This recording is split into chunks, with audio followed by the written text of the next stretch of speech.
3, 2, 1.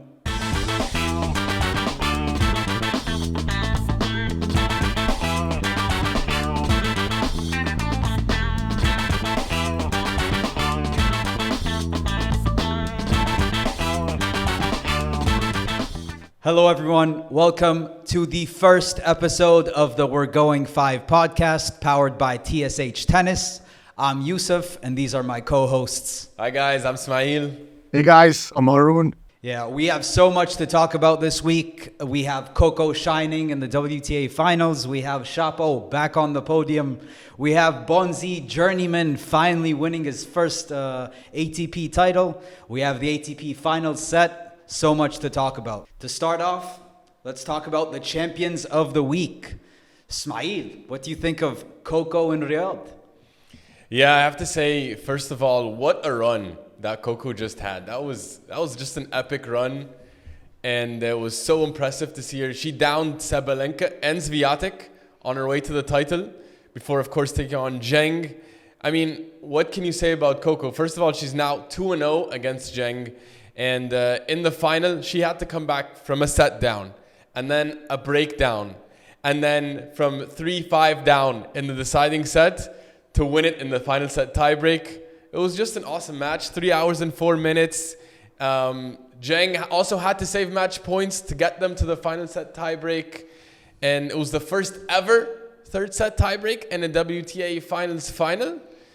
And Coco just showed she's so clutch. She's so clutch. She was present.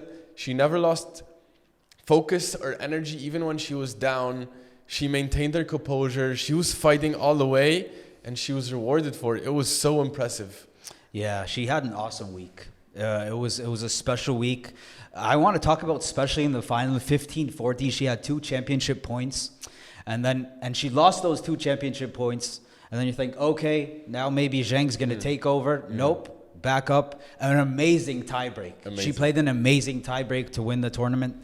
I loved everything Coco showed us this week, and also an amazing stat. She's won a title at every single level, so 250, 500, 1000, Grand Slam and WTA Finals. She's 20 years old.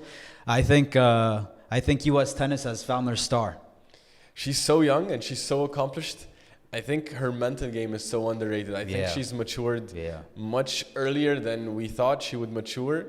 And to back it up with such a big run, it was awesome. Imagine also this is like, you've been having these amazing performances, even with the double faults and all of that's going on. That's super impressive, that she's been able to maintain that high level. If she just, improves her double fault performance even a bit more, imagine what she's going to be like. It's crazy to see. Coco's going to be a problem, and her mental game is elite. She keeps improving, by the way. She came into this tournament saying, I've been fixing things. I'm not ready to win. And she came in and she just did what she did. You just have to love her mentality, even against Sabalenka. So she took down Sabalenka, and when she was down against Sabalenka in the second set, Sabalenka was serving for it.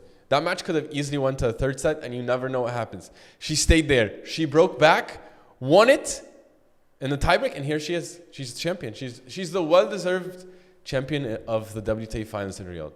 Yeah, awesome run. But let's take a closer look, and I want you guys to rate her road to the WTA Finals title. So first off, in the round robin, she had Pegula, took her down in 2 sets. She took Swiatek down in 2 sets. Lost to Krejcikova, Krejcikova had an amazing tournament. Lost to her in 2 sets.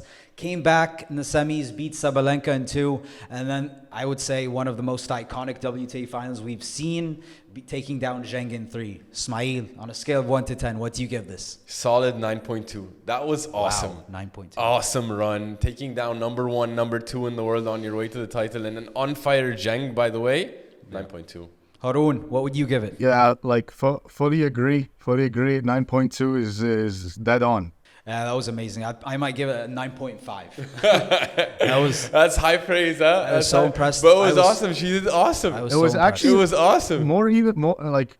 Other than that, also it was an amazing tournament. Everybody is just so competitive and playing at an insane level. Everybody can beat anybody. So it was awesome to see. So it's super impressive what she did. Like 100%, 9.5 even. I can't bash it. Yeah. No. Women's tennis, by the way, is in great shape right now. It's an awesome shape. Yeah. Then moving on to our guys, we have two amazing stories. First off, Benjamin Bonzi in Metz. Ismaeel, what do you think of his run? Yeah, I mean, first of all, Benjamin playing in the Moselle Open, so on his home turf in France. Just awesome. He's on fire right now. He's arguably going into next season as one of the most on fire players. So he wins his first career title at 28 in front of his own crowd. He's won 21 of his last 22 matches, and he came from qualifying. So he's won 7 this week, and he's coming from qualifying.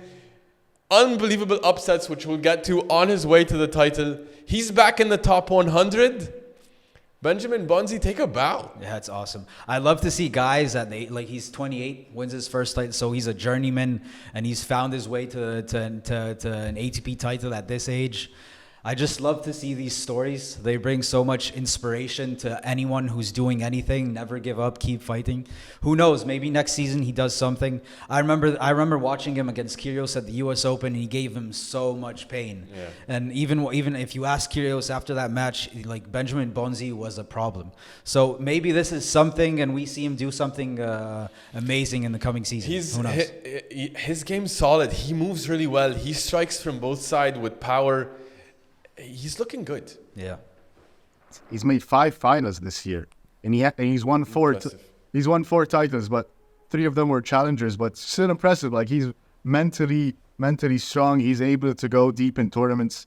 Maybe they're not necessarily ATP tournaments, but still, it's still impressive to see. He kind of reminds me of, like, when I watch him play, of like a bit of the same school of RBA and Botic van de Zandschulp.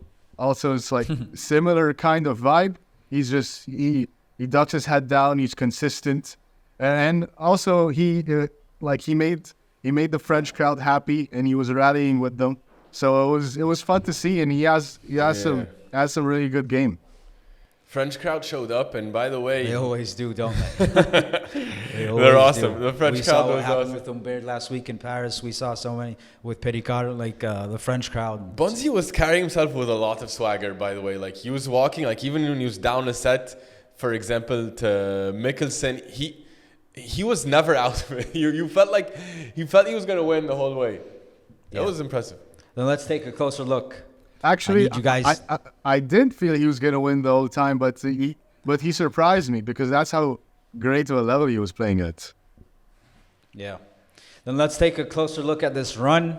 I want you guys to rate from 1 to 10 the road to the title. So he came from qualies. He took down Mark Heusler in 2 sets, and then he took down his compatriot Guinard in 2. Took down RBA, who's been in great form in 2 sets. Casper Ruud in the next round in 2 sets. Hollis, another Frenchman, in 2. And then that Mickelson match took him down in 3. And then takes down the former top 10 Cam Norrie in 2 sets. Ismaeel, what do you rate this run? I wouldn't go this high on an ATP 250, but this is an 8.9. Just Wow. He's coming from qualies and all those seeds in a row. I love it. I love it from Bonzi. I love it. 8.9. Haroon, what would you give this? I have to give it a 9. He's played like he's beat Casper and he's beat Cam, but Cam Norrie. Both of those players have played in the ATP Finals, so he's beat 2 players that have played in the ATP Finals. Super impressive. Like, has to be a 9. It can't be any lower than that. Wow. It's a bit deceiving because the names are big. The names are big, but the tennis level is not that big. The RBA win is a good win. The Casper Ruud win, we're going to talk about that in a bit. Cam Norrie's been struggling. I'd give this an 8.5. I won't go as high as you guys, but I'd give it an 8.5. But it was a special run.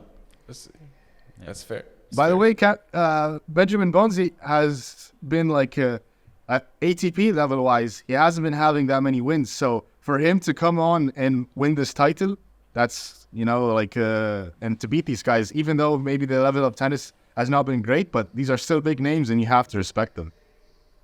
Yeah, I can't wait to see what he does in Australia. Let's see. Well, moving on to our other big tournament of the week. Yousef, what do you think of what we just saw in Belgrade?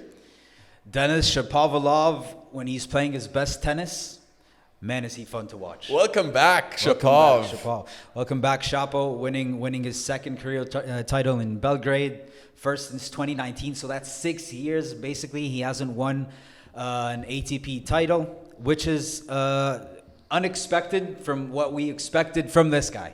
I expected Shapo to be a completely different player, but let's see how he's still young. He's super young. I think he's going to do amazing things.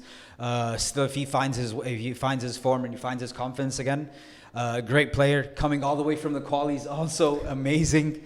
It's weird to hear him come from the qualies. Shapov, top 10 player. Top 10 player, Grand Slam semi-finalist coming from the qualies. But he's doing it the hard way, and he's coming. To end the season on a high like this is amazing for someone. It's amazing for Bonzi, and I think it's amazing for Shapo, because confidence is everything, and he has lots of it right now. We're gonna go through the road he had, but like he had a special road taking down guys like Lehechka. So also Shapo, people love watching Shapo play tennis. He's fun. He has insane power, and he's so quick on the court. He just has a lot of flair with his game. He has all the shots. He's a menace. He's a menace when he's on. That one-handed backhand, maybe we have someone else to come back and he hits it with so much power. I don't think anyone hits the one-handed backhand with that much power like he does. It's ridiculous how much power he generates. Yeah, he's so loose when he hits it. So free. Yeah. And he has all the shots also. Like he has a decent serve. He plays well from the baseline, and he has a good net game. So it's just mentally wise, maybe he's been up and down, but he has the game there. He has everything. Also, I remember asking a few young kids at the club, like, who do you guys like? And two of the kids, they told me they like Shapo. Yeah. Out of all the players, they picked Shapo. So that says something. He's a fun player. True. The fact also that his last title was in 2019, and he hasn't been able to win a title since, and he's still so young, says so much about how... He's only 25. We just saw Bonzi. He won it at 28, and he won his first title. Let's see what Shapo can do in the coming few years. He hasn't entered his prime. We saw Dominic Thiem. Dominic Thiem reached his prime late, and he was amazing. And Stani. Yeah, Stani. I guess so. Well, let's take a closer look with Shapo. Let's look at the road he took to win the Belgrade Open title. Starting from qualies again, like Bonzi took down Lestienne in 2 sets, then took down Grenier in 2 sets, and then first round Fucsovics, not an easy match, took him down in 2. Nuno Borges, not an easy match too, having an amazing season, took him down in straights. Just menaces in the first round. Yeah. By the way, Chris O'Connell in the quarterfinal, which is I think he's an underrated player on tour. Another straight sets win. Lehechka in the semis, straight sets, then taking down Medvedev in 2 sets. So not dropping a set the entire way. Ismaeel, what do you rate this run? This was an awesome run. I'm going to rate it slightly lower than Bonzi just because of who I think Shapo is as a player. I'm going to give it an 8.5. It was awesome because he's coming from qualies. I have to mention that he crushed Lehechka. Lehechka really had no solutions on the court. He lost 1-2. And he looked like the Shapo that we were waiting for. And it was awesome. Give it 8.5. Solid 8.5. Haroon, what would you give it? Yeah, I think so. I think it's an 8.5 because you expect more from Shapo. He's just copying my scores. Well, you want me to go lower? I can go lower. Fine. No, but it's watching him play. I was still I had the same comment because when you watch Shapo before, Shapo was obviously super talented, but then he has some mentally, he takes some dips and then he makes a lot of unforced errors sometimes, and that's why he loses some matches. But there were a lot of long rallies he was playing with Lehechka, and he was winning them all, and he was solid and he was composed. I really loved watching him play that match and watching him play this tournament. So yeah, I think if he just maintains that mental composure, then it's only up from there. So yeah, I think it's an 8.5 but I think it's 8.5. You want to give it a different rating, 8.4 just to be different, but it's definitely less than Bonzi. I'm taking a completely different route. I'm taking a higher rating than Bonzi. I'm gonna give this a 9. Wow. I loved his run. By the way, Fucsovics is not an easy win. Fine, he's not in his best form. But Nuno Borges is playing some amazing tennis this season. That's a great win. Lehechka also playing good tennis. Amazing win. And then taking down Medvedev in Serbia in the final, and all while not dropping a single set. And coming from qualies. That's true. So if you like add them all into the mix, I give this a 9. An amazing run from Shapo, and I hope 2025 is the season when we see him back in the maybe top 20. Let's see if he can make it to the top 10. All the respect to Shapo though, but that's way too high of a rating. Outside of those fun tournaments, we also have a lot of interesting headlines happening in the tennis world this week. Yousef, you want to start us off? With the one and only, of course, Aryna Sabalenka. Year-end world number 1. Such an amazing season. Just well deserved. Maybe the WTA Finals didn't go as she wanted it to go, but an amazing season overall. This was a dream of hers, and she finally made it come true. 2 Grand Slams just dominant. So many parts of the season. I love watching her play tennis. I love the mental stability that she's shown over the past few years. Like, so well deserved. To finish with this ranking by the end of the year. I love it for her, and she's so inspirational to watch. Can't wait to see what she does in Australia. Defending, is she going to defend or not? But yeah, she at some points she was in a league of her own, the same way we saw from Swiatek over the past few years. But amazing from Sabalenka. So happy for her. So well deserved. Love to see it. So well deserved. She's one of the most fun players to watch, and her body of work over the past 2 years. Personality also. She has a great personality. Yeah, she's fun. She's fun, Aryna, and her the past 2 years she's been awesome. Like it's super well deserved, and she had it coming. And she's the heavy favorite basically everywhere she goes except Roland Garros because of Iga. But so well deserved for Aryna. Just an excellent job. 2025 she might have an even more dominant year. And the mental maturity, as you said, she's just on a different level. She's now such a complete player. She's going to be hard to stop. Confidence is sky high. Yeah, as long as she can stay healthy, this is going to be fun. Yeah, let's hope. Then Ismaeel, I think you have someone you want to talk to us about. Yeah, I want to mention one of the old timers, the OGs. Kei Nishikori's on the tour. He's still fighting. And actually, he reached his first final of the season here in Helsinki. And, we've been waiting for Kei to make the comeback. Former world number 3. A lot of people love him. He's so fun to watch. His strokes are so smooth. One of the best movers we ever saw on tour. He beat Jacob Firnli on his way to the final. That's a up-and-coming player, and he's getting tons of fans, getting lots of love when he's in these tournaments. It's just fun to see Nishikori around, especially after we saw so many people leave us or going to leave us this year. Yeah, he's one of the last soldiers, huh? Yeah, of that generation. The last samurai. He's actually the last samurai. He's truly a last samurai. He's truly the last samurai. That's a nice one. Yeah, it's nice to see Nishikori win. Nice to see him succeed. And who knows? I hope he stays healthy. His biggest problem has been injuries, but yeah, I hope 2025 we see something from him. He's so close to qualifying for the Australian Open main draw, and so no one wants to face him, huh? No one's going to want to face Nishikori first round. I can guarantee you that. Ask Kyrgios. He hates it. Imagine Kyrgios, Nishikori first round Australian Open. Just pain for both. Pain for both. We don't want to see. And whoever wins, it's pain for the person that plays them next. Yousef, I think we have some other news you wanted to talk about. More news. I think one of the biggest piece of news that we heard this week is Goran Ivanisevic joining Elena Rybakina's huge news. Coaching team. Amazing move. To add someone who's not only a champion as a player, he's won so much as a coach with Djokovic, have some of that magic rub off on you. I think Rybakina, I think she might do some special stuff next year if she stays healthy. It's nice to see her back. Adding Goran is a great move. Let's see if how much he knows about women's tennis, because he's been on the men's side for all this time. But I think it's a smart move. I love to see it. Add 2 champions together. Magic should happen. maybe Wimbledon is hers for the taking, and not only the coming year but years to come.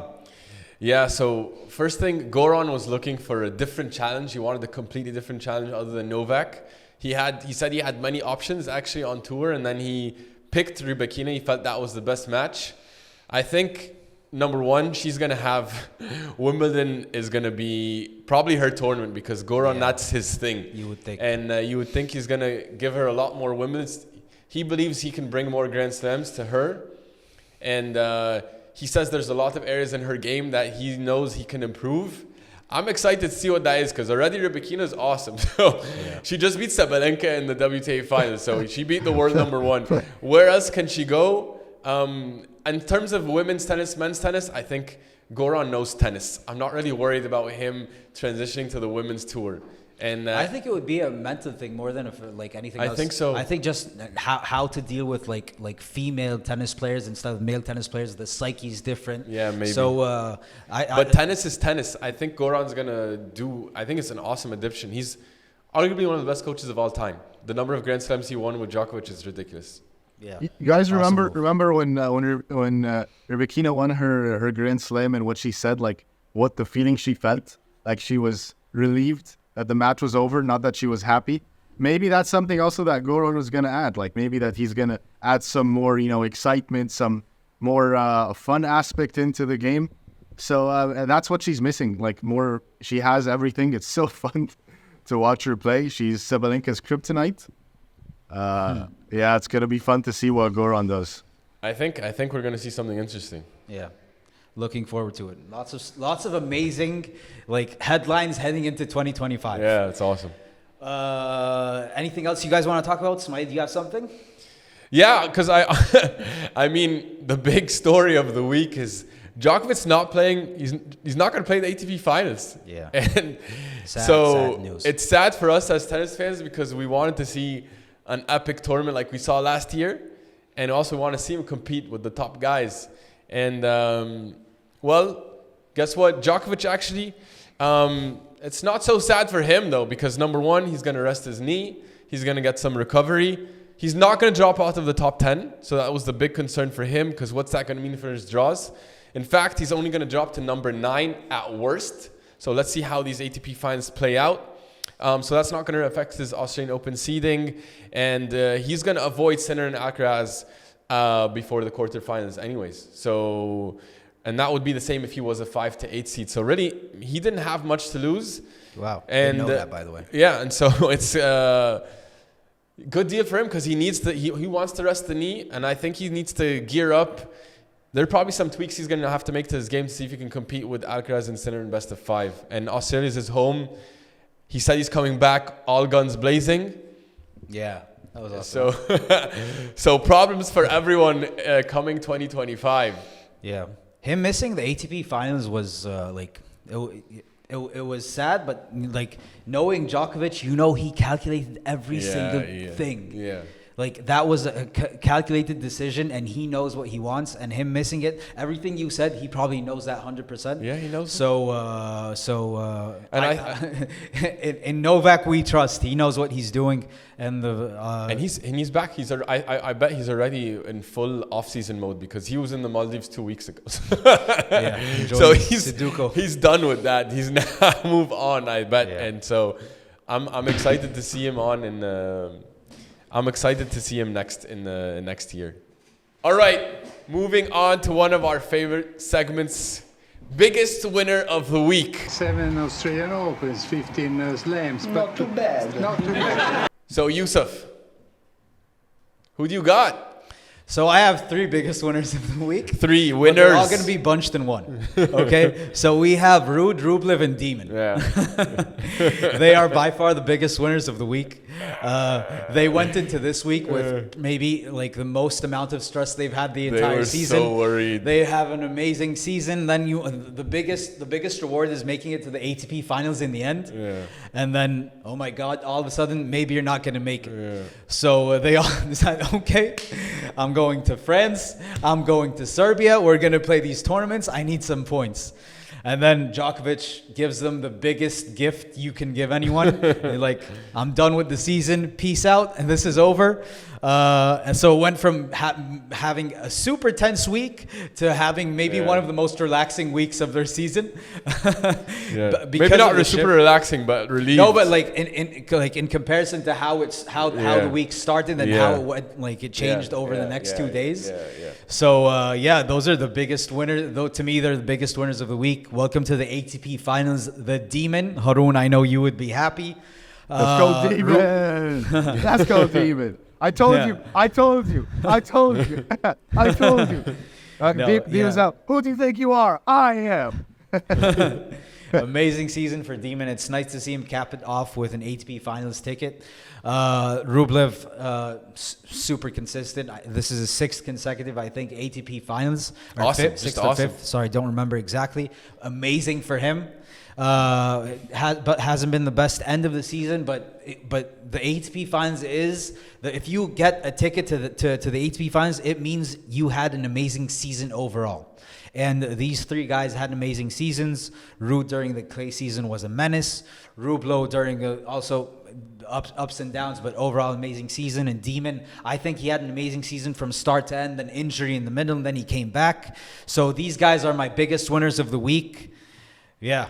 Well done to them. Congrats. See you guys in the ATP Finals. Well done, guys. Yeah. Congrats. Well done. And honestly, they deserve it. They all deserve it. Like, thank you, Djokovic, for giving them their deserved spot. That's a great gift. Yeah. Ismaeel, who's your biggest winner? Yeah, well, we were just talking about her. I love the win of the week for Rybakina. First of all, she ended on a super positive note, taking out Sabalenka in WTA Finals. Oh, so you have Rybakina as your biggest winner. Yeah, nice. She's looking healthy. She's looking good. She looks happy. Yeah. The move bringing in Goran, I think it's fantastic. I like her outlook for next year, her confidence. Just super excited for her. I think she's my biggest winner of the week.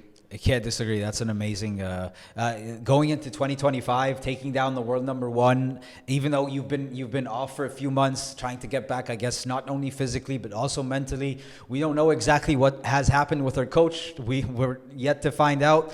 But it looks like she had to deal with things both on the physical side and the mental side. So to come back and then be in no form whatsoever and take down Sabalenka, amazing. Love it for her. It was impressive. Biggest winner of the week. I cannot disagree. Yeah, Yousef, I think you have another one you want to mention, though. Yeah, Qinwen Zheng. She's so fun. Qinwen, she's so fun. Yeah, but like you could say she was probably the most informed player in the past few months. Wasn't able to close it out against Coco, but also an amazing run overall in the WTA Finals. Awesome run. She had amazing wins. I think she's had an amazing season this week. The only thing she can come out from this week is like next year I can compete for world number 1. I can compete for slams. I've won Olympic gold medal. I've made it to the WTA Finals final. So it's only up from here. And then she plays filled with confidence, and she has no fear. She was down 2 championship points against Coco, and it felt like it was nothing.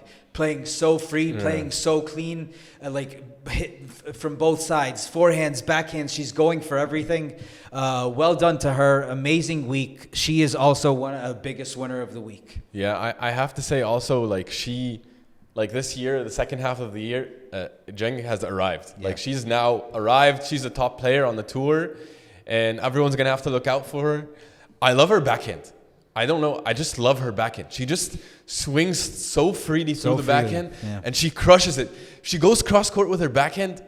It's unbelievable how she takes it. And Paolini had no answer for her, by the way. She took her out 1-1. Yeah, she breadsticked her home. And like you said, just unfazed. Paolini just caught stray, even though she had an amazing season. But amazing job, Jasmine, by the way. Super impressive. I wanted just to say something, though. Has there been anybody that has had a second half of the season like hers? Like, I remember the first half of the season, she was like somebody you would root for. She was always the underdog, but she was never really a contender in tournaments. But the second half of the season now, and especially after she won the Olympic gold medal, wow. Like, now she's there. Like Ismaeel said, she's arrived. and she's a fun player also to watch. It's not like it's nice that she didn't just catch fire, that now she's like, been consistent, and now she's able to carry that into the next season. And like you guys said, like, she is most definitely going to be top 3, contenders for slams. I wouldn't really be surprised if she wins a slam next year. Next up, I would say our most juicy segment. We have our crazy upsets of the week. Ismaeel, let me ask you. We have 3 different tournaments. We have so many matches. What was your upset of the week? I touched on it earlier. I loved Shapo taking out Lehechka. I just have to highlight that again. He took him out 1-2. He overpowered Lehechka. Lehechka had no solutions. A player who had a great season. Shapo clearly showing that he's coming back to form. Loved that win. Yeah, that was a good win. Can't disagree with that one. Especially Lehechka's been playing some good tennis. Haroon, who's your upset of the week? This is one of many, but it has to be Benjamin Bonzi beating Casper Ruud. What else can it be? It's definitely the biggest upset of the week. That's highly debatable, brother. That was. I have to say though. Yeah, Casper has been giving up upsets for these past few tournaments, but still, nonetheless, he's an ATP finalist. He's playing in ATP finals. Okay, it's still an upset. I'm with you. But by the letter of the law, it's an upset. Casper, first of all, he just dipped, right? Because he wanted to go to the ATP finals. he was off to Italy as fast as he could. Second, he's lost 9 of his last 11 matches. So you tell me, is that an upset or not? No, but he gave him the honor. He threw that alleged, that's a match, a 6-4, 6-4. That's exactly how you want that to play out. Yeah, he needed to get to Italy ASAP. He booked his ticket before that match was played. Yeah, probably. What about you? You have anyone? Yeah, we touched on this one, but to me, Rybakina taking down Sabalenka. That was awesome. Bringing back the point that she hasn't been playing tennis, she hasn't been playing tournaments, and then you come back in the WTA Finals, and you know that Sabalenka's in form and that she's probably looking to win the tournament, and then you come and you play an amazing match. You guys play 3 amazing sets, and you take her down to end your season. I did not expect Sabalenka to be losing to Rybakina. That matchup is amazing, but considering the circumstances, no, Rybakina should not win that match. So to me, that is the upset of the week. It's a good one. It is 100%. It's an upset. So of the week, though, my boy Casper. That's definitely anybody that beats Casper is an upset. Well, moving on to our biggest segment within the segment, upset or not an upset. So I want all of you to know, when you sleep tonight, I won because of you. God, it's killing me. People are always upset about this. So first off, we have Mute taking down the 7th seed Jan-Lennard Struff in the round of 16 in Metz. Upset, not an upset. Upset, 100%. Struff Haroon was favored. No, it's not an upset. Then Cam Norrie taking down Mute in the semi-final of Metz. Yeah, for me, that's not an upset. Norrie should be winning that match. Haroon. Nope. Again, not an upset. You guys are making me sad because Mute taking down Struff to me is not an upset because Mute is a beast. And then Norrie taking we down love Mute though. Norrie taking down Mute, upset 100%. Then next up, we have the one true king of this week in Metz, Benjamin Bonzi taking down RBA in round 1. 100% upset. RBA was in super form. Upset, 100%. That's an upset. That's a unanimous upset. Then Bonzi taking down Norrie in the final. Also an upset. Bonzi's coming from qualies, brother. Upset, 100%. Unanimous upset. Then we have Medjedovic taking down Cerundolo in Belgrade. Also upset. Upset. Upset, 100% upset. I think Cerundolo is great in all surfaces. Yeah, that's an upset. Unanimous upset. Then Medjedovic taking down Nakashima in round 1. 100% upset. Nakashima round 1. Upset. Nakashima round 1 is pain. That's a different power though, but yeah, Nakashima definitely an upset. Definitely an Well, upset. I guess that's it for our upset or not upset segment. Moving on to the People's Champion of the Week. Haroon, I know you have one guy in mind. Take it away. The People's Champion of the Week, Hamad Medjedovic. By far, it would have been nice if he would have took home the title, but it's a great way to seal the end of the season in front of his home crowd. The 2023 next gen ATP Finals winner. In front of Djokovic also. Yeah, in front of Djokovic. Djokovic has been Who's done so much for him, yeah. Yeah, and supporting him so much. Yeah. But he's been having, has had a good run, and he's been playing really well. I saw him live. He has an amazing backhand. I love watching him hit that backhand, and he's improved a lot. We wanted him to prove even more this year, but still commendable and respect the run. Yeah, and just 5 tour level wins before this week, huh? So actually, very nice way for him to end the season. Yeah. He likes to end the season on a high, huh? That's a good way to do it. Yeah. Let's hope Djokovic's investment will pay off. He's a good player. He's a fun player to watch. Yeah. People's Champion of the Week. I agree. All right, moving on to our inspiring story of the week. It was an interesting week. It was. Yousef, do you have anything for us? I think we talked about so many people about have been inspiring. I don't want to repeat myself about whether it's Coco, whether it's Bonzi, whether it's Shapo, but do you have someone in mind? I mean, I have an honorable mention here because, Mickelson, young player, he showed some nice grit and toughness in his semifinals against Bonzi. So I don't know if you guys caught this, but basically what happened is he was up a set on Bonzi, all right? And then so he gets an abdominal injury. All of a sudden, he can't serve so much, all right? So he starts serving underarm towards the end of the second set. He eats that second set 6-love, all right? And then he starts using all kinds of underarm serves. He starts using the slice underarm. Then he starts hitting forehand topspin underarm serve, just ripping forehand topspin underarm serves. And then with some slice. I don't think I've seen that. Yeah, I don't think I've seen that either. And he was also serving some regular over the top, regular serves, but just putting them in at 80 miles per hour. He couldn't serve basically the entire third set, all right? And then he still held serve twice, all right? He did not retire. So he fell on his sword. We love someone who falls on their sword. Honorable fall for a young player, right? Not to give up. And he saved 2. So he was down 5-3, down to break in the final in the third set. He broke back, held serve while he was hitting underarm serves to come back at 5-all. Okay, he eventually lost the match in the set, but just he fell with honor. That's a way to go down, way to go Mickelson. That's what you like to see from a young player. Way to fight. Yeah,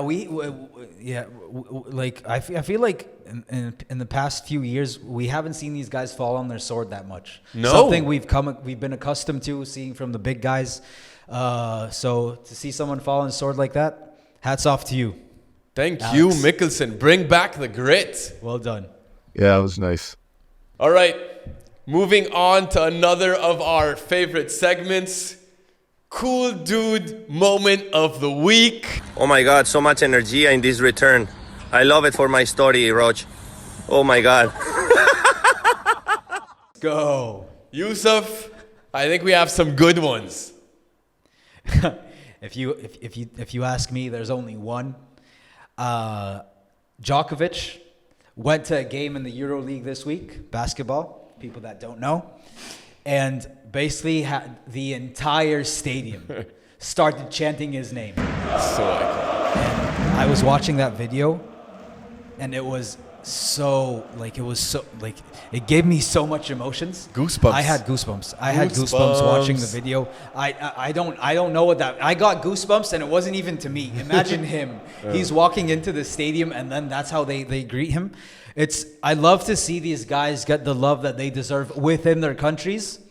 And this to me, this was the coolest dude moment of the week. Djokovic is officially just larger than life status now. It's just. But in Serbia, it's different. In Serbia, it's different. And they're also so passionate. They love him. They love him, and they never fail to show him how much they love him. I wonder if he could be the first player to be top 10, and also be president of Serbia. Let's see if that happens down the line. Yeah. Haroon, I think you have another one. Like, imagine you getting goosebumps watching Djokovic like that, where people chanting his name, and then he's saying, like, imagine what Djokovic was feeling like that. Imagine then you getting your trophy from Djokovic. That's to me, Shapo getting his championship trophy from Djokovic. That to me is the coolest moment of the week. That's so cool, you know. And I think also Shapo was he's like in his mind, like, good thing he didn't face Djokovic in that tournament. But yeah, it was obviously super cool to see him, That was a really cool moment. Yeah, that was awesome. And Smythe, do you have one? Yeah, well, it's along the same lines, but like a baby version of that. What's that? So the ATP Finals, obviously, it's happening in Turin, Italy. Yes, sir. And the fans are showing up for Sinner. Like, the Italians are just going crazy for Sinner. I don't know if you guys saw the footage for Sinner's practices. I actually haven't. It's just packed. It's fully packed. Everyone's there. Wherever he moves, they're all over him. Sinner is just getting insane amount of support and love. And it's just cool. These are practices and they're filling up the stadium. That's not normal.